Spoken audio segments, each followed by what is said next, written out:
मौर्यन साम्राज्य, रोमन साम्राज्य, भारत का साम्राज्य, ये सारे के सारे शासक और शासन समाप्त हुए क्योंकि हर एक को किसी न किसी की कमजोरी पता लग गई थी। भगवान राम ने भी रावण को मारा तो उनको कमजोरी पता चली थी, कॉम्पिटिटर की ताकत और कॉम्पिटिटर की कमजोरी। बस ये दो बातें समझ गए तो 100 बार भी युद्ध में उतर जाना, 100 के 100 बार आपकी जीत होगी।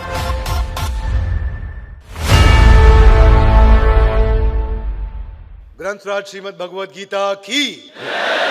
तो आप सबका स्वागत है आज के अगले अध्याय में भगवद गीता के, Gita in action. Everybody guys come on, Gita in action. Gita को अपने जीवन में कैसे उतारें, पहला अध्याय चल रहा है और आज हम पहले अध्याय का तीसरा श्लोक लेने जा रहे हैं और यह श्लोक दुर्योधन बोल रहे हैं।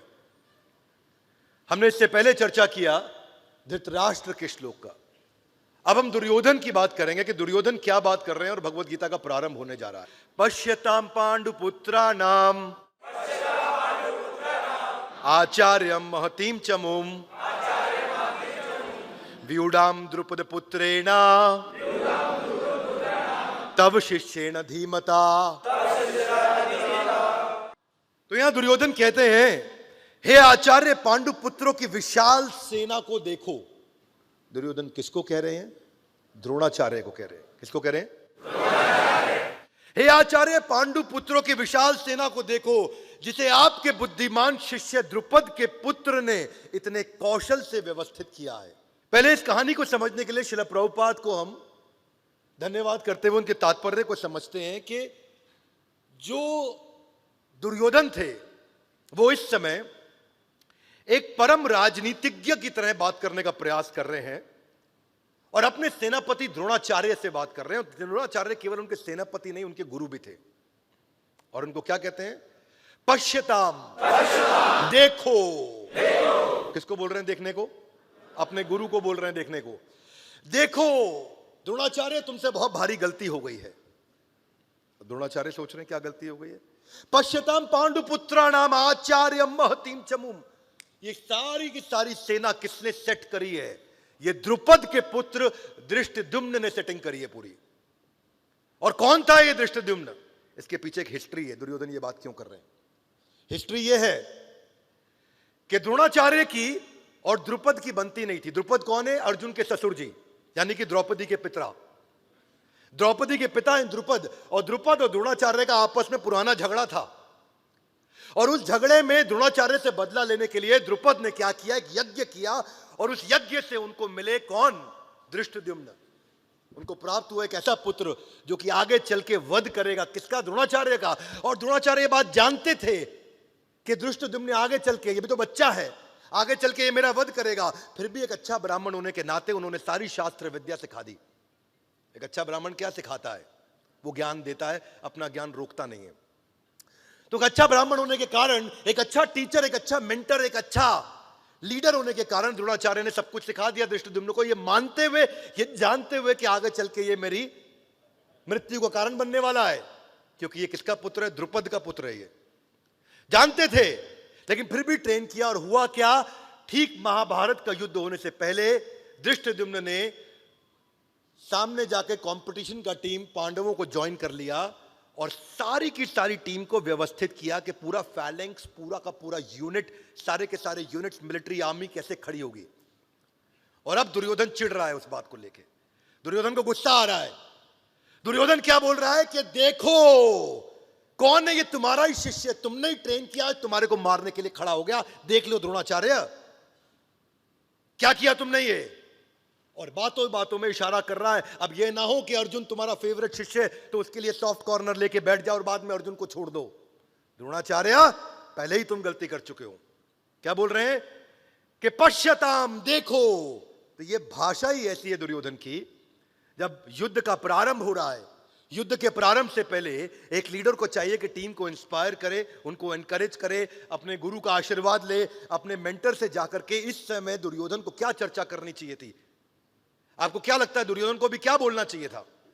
चलो मान लो दुर्योधन को पता लग भी गया कि द्रोणाचार्य से ये गलती हुई, कि उन्होंने गलती कहे, माने या ना माने, लेकिन ऐसा तो हो ही गया कि अपने ओपोनेंट को ट्रेन कर दिया, अपने कंपटीशन को ट्रेन कर दिया द्रोणाचार्य ने।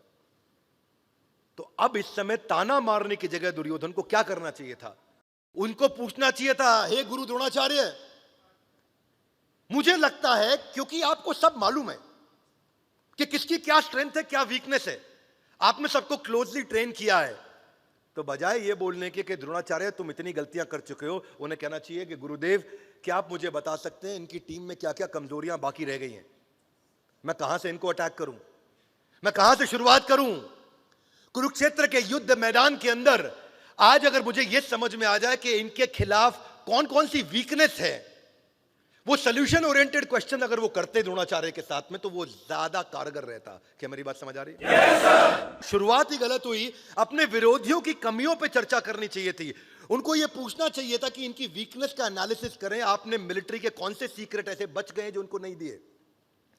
क्या ऐसा कोई तरीका है कि सामने से चेहरा दिखाऊं, साइड से अटैक करूं? क्या ऐसा कोई तरीका है कि मैं अभी आपके साथ स्वॉट एनालिसिस कर लूं, स्ट्रेंथ, वीकनेस, अपॉर्चुनिटी, थ्रेट उनकी क्या है और मेरी क्या है? क्योंकि जब जब युद्ध को जीता गया है, जब भीम ने भी दुर्योधन का वध किया या उसको मारा, तो उसको कमजोरी पता चली थी सामने वाले की कि दुर्योधन की जंगा पे अटैक करना है। जिस समय भगवान राम ने भी रावण को मारा, तो उनको कमजोरी पता चली थी कि रावण की नाभि पे अटैक करूंगा तो बात बन जाएगी। सामने वाले की कमजोरी दुर्योधन को मांगनी चाहिए थी, पता करनी चाहिए थी, बजाय के कहने के लिए पश्यताम पांडुपुत्राणाम आचार्यम महतीम चमुम। क्या कर दिया तुमने आचार्य? ये उनको ये समझना चाहिए था कि मेरे गुरु की खुद की एक कमजोरी अश्वत्थामा है, उनका पुत्र, और जो आगे चल के वध का कारण बना। बोला अश्वत्थामा हाथी मारा गया और उन्होंने शस्त्र छोड़ दिए। ये बजाय चर्चा करने के कि हमारी क्या वीकनेस, उनकी क्या वीकनेस, हमारी क्या स्ट्रेंथ, उनकी क्या स्ट्रेंथ। लड़ाई से पहले वो उस समय द्रोणाचार्य को तंग करने में लगे, उनको धमका रहे हैं, एक प्रकार से सॉफ्ट तरीके से धमका रहे हैं उनको। भीम ने जरासंध का वध कैसे किया? जब कृष्ण ने उनको कमजोरी बताई, तीलियों को तोड़ के एक को यहां फेंका और एक को यहां फेंका, और तभी जरासंध को उससे पहले भी 3 बार फाड़ा था भीमसेन ने, जिसके पास 10,000 हाथियों का बल है। ये जरासंध वही है जिसने 95 राजाओं को कैद कर रखा था, और 95 राजाओं के बाद 5 और राजा को कैद करके उनकी हत्या करके वो देवताओं को प्रसन्न करना चाहता था उस यज्ञ में, ताकि आगे चल के कृष्ण का भी वध कर सके। जरासंध, उस जरासंध को मारने के लिए भीम को वीकनेस नहीं पता थी, वरना जरासंध को कभी नहीं मारा जा सकता था। बचपन से कहानियां सुन रहे हैं कि जादूगर की जान उसके तोते में होती है, तोते को मारो तो जादूगर का गेम ओवर। सुनिए सब पिक्चरों में, यस नो?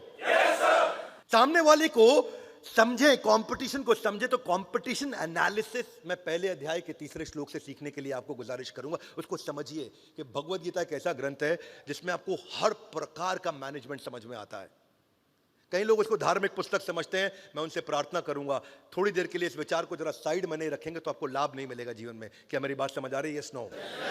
कई बार लोग सरदारों का मजाक उड़ाते हैं, सरदार जी 12 बज गए, सरदार जी 12 बज गए, सरदार तुम्हारे 12 बज गए, चुटकुला सुनाते हैं। लेकिन ये बदतमीजी के पहले उनको ये मालूम नहीं कि 12 बजने के पीछे एक्चुअली कहानी क्या है। नादिर शाह जो कि इन्वेडर था 1737 में, और नादिर शाह ईरान की तरफ से भारत में प्रवेश किया था, उस समय पंजाब पार करते हुए दिल्ली में आ गया था, और दिल्ली में मुगलों को कमजोर देख करके नादिर शाह ने इन्वेजन चालू किया, और हमारी औरतों को, हमारे पैसे को, धन को लूट के ले जाया करता था। सेना बहुत बड़ी थी, सिख कम्युनिटी बहुत छोटी थी उस समय, पर सिख कम्युनिटी ने क्या किया? वो जानते थे कि नादिर शाह की कमजोरी क्या है, ये शराबी है, ये कबाबी है, ये औरतों की संगत करता है, इनकी पूरी टीम ऐसी है। तो रात को मध्य रात्रि के अंदर सारे सिख छोटी सी अपनी टीम बना करके गोरिल्ला वॉरफेयर के द्वारा नादिर शाह की टीम को रोज रात को उखाड़ते थे, रोज रात को उनको ठोकते थे, अपनी औरतों को बचा के लेके आते थे। पूरे भारतवर्ष को धन्यवाद करना चाहिए सिख कौम को केवल इस बात के लिए कि उन्होंने हमारी संस्कृति और हमारे परिवारों को बचाया, बजाय के चुटकुला सुनाने के। दुर्योधन को चाहिए था यह, बजाय कहने के पश्यताम पांडुपुत्राणाम, उसको पता करना चाहिए था कि गुरुदेव क्या कमियां हैं सामने वाले की। जैसे सिख कौम ने उनकी कमियों को देख करके वहां जाके गोरिल्ला वॉरफेयर से उन पर अटैक किया। अरे पिक्चरों में पुरानी देखते आ रहे हैं कि विलन बोलता है तेरी मां मेरे कब्जे में है, तेरी प्रेमिका मेरे कब्जे में है। वो भी जाकर के हीरो की कमजोरी को पकड़ लेता था विलन, और वहां से पिक्चर का जो है यू टर्न आता था। उसके बाद अपन देखते थे वहां पे मूवीज के अंदर, चक दे इंडिया मूवी देखो, सुल्तान मूवी देखो, दंगल मूवी देखो, हर मूवी में दिखाया गया है कि लास्ट में सेमीफाइनल, फाइनल राउंड से पहले वो सामने वाले की वीकनेस को पकड़ते थे।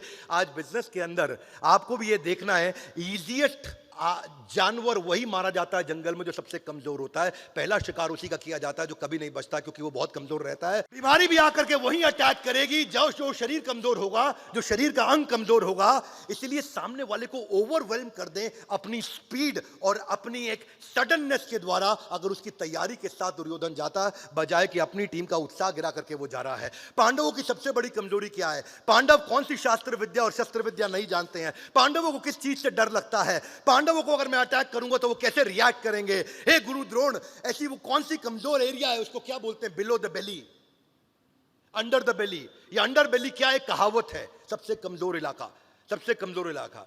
क्योंकि एक पुरुष के लिए जेनिटल्स एक ऐसा कमजोर इलाका होता है जिसके कारण ये अंडर बेली नाम की एक कहावत ही पैदा हो गई, जो कहावत ही बन गई इस बात के लिए। वो कौन सी कला में हमसे बेहतर है, वो कौन सी कला में हमसे बदतर है, हम कौन सी कला में उनसे बेहतर है। एक्सपोज करो और अटैक करो कंपटीशन की वीकनेस को लगातार ठोक के। उनकी सेना में सबसे कमजोर इलाका कौन सा है जो उनके अरेंजमेंट में, जहां से हम अटैक करके जाएं, क्योंकि परिधि से अटैक करेंगे, बीच में नहीं करेंगे। ये दुर्योधन को तैयारी करनी चाहिए थी। दुर्योधन को वो मिलिट्री सीक्रेट्स पता करने चाहिए थे जो पांडवों के पास अभी भी नहीं है। दुर्योधन को यह सोचना चाहिए था कि अगर ये जीत के नजदीक होंगे तो क्या करेंगे, या हार के नजदीक होंगे तो क्या करेंगे, इनके पास कौन से रिसोर्सेज अभी भी कम है और हमारे पास कौन से रिसोर्स अभी भी ज्यादा है। अपनी स्ट्रेंथ और सामने वाले की वीकनेस को आमने सामने ले आओ। चाणक्य पंडित इसीलिए कहते हैं कि अपनी कमजोरी का किसी भी हालत में कभी भी किसी को पता नहीं लगने देना। विवेक ओबरॉय हमारे मित्र हैं, उन्होंने एक सीरीज लेकर के आए थे, कुछ क्रिकेट के ऊपर बैटिंग होती थी, इनसाइड एज। Thank you.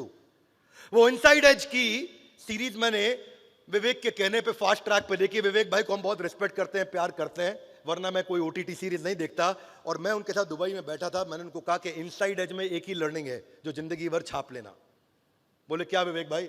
मैं कहा इनसाइड एज सीरीज की एक ही लर्निंग है, आपके हर एपिसोड में एक ना एक आदमी ठुका है, वो इसी कारण उसकी पिटाई हुई है क्योंकि दूसरे को उसकी कमजोरी पता लग गई थी। किसी को उसकी सेक्स की कमजोरी पता लगी, किसी को चोरी की, किसी को टैक्स इवेजन की, किसी को इंटरनेशनल फ्रॉड की। जब जब कमजोरी पता चला, चाणक्य पंडित ने क्या किया? वही किया कि जब नंदा साम्राज्य को समाप्त करना था चाणक्य पंडित को और मौर्य साम्राज्य की स्थापना करनी थी। क्या था ये मौर्य साम्राज्य? मूरा मां का नाम था और मूरा के बेटे का नाम था चंदू, और मूरा के नाम होने के कारण उस साम्राज्य का नाम रखा गया मौर्य डायनेस्टी। पर क्या किया? सेना नहीं थी, सेना नहीं थी। छोटी छोटी बच्चियों को हल्का हल्का जहर दिया, उनको ट्रेन किया, पूरी जिंदगी थोड़ा थोड़ा जहर देते रहे उनको, और उनको ट्रेन करते रहे और उनको विष कन्या बनाया। और ऐसी राजाओं के पास में जब वो रात्रि में उनका चुंबन लेने जाती थी और वो विष कन्या अपने चुंबन से उनका वध करके आ जाती थी। तो उन्होंने हमेशा इन कमजोरियों को देखा। अगर अपनी ताकत और अपनी कमजोरी, कॉम्पिटिटर की ताकत और कॉम्पिटिटर की कमजोरी, बस ये दो बातें समझ गए तो 100 बार भी युद्ध में उतर जाना, 100 के 100 बार आपकी जीत होगी।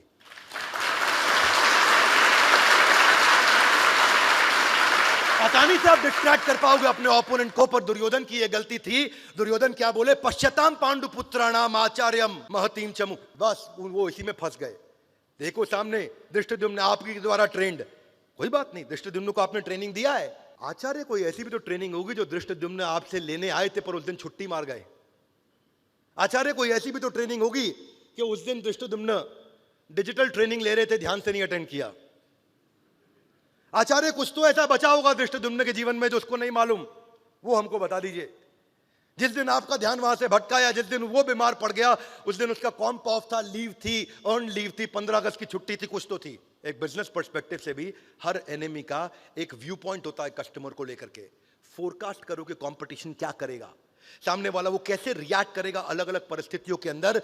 वो आपका शॉर्टेस्ट रूट टू विक्ट्री होगा। हमेशा याद रखिए कि आपको ये जो अंडर बेली की कहावत है, ये अंडर बेली की कहावत यहां पे बहुत समझने वाली कहावत है।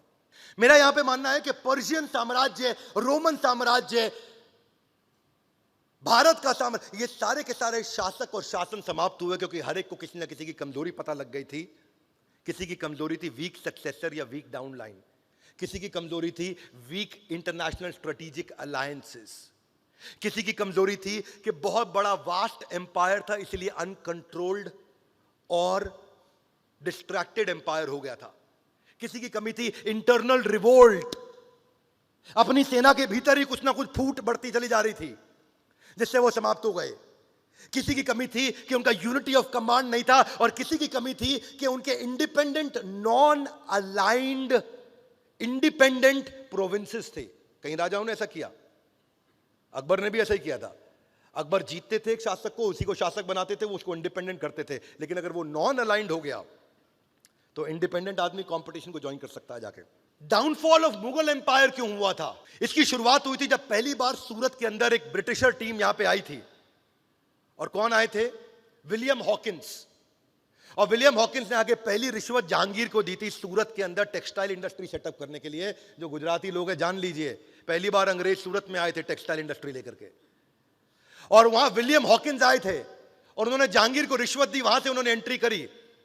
ऐसे ही हर बार हुआ है। सबसे बड़ा मंत्र यही है कि आपको सिनेरियो एनालिसिस करना चाहिए, जो कई बार आप मिस कर जाते हैं।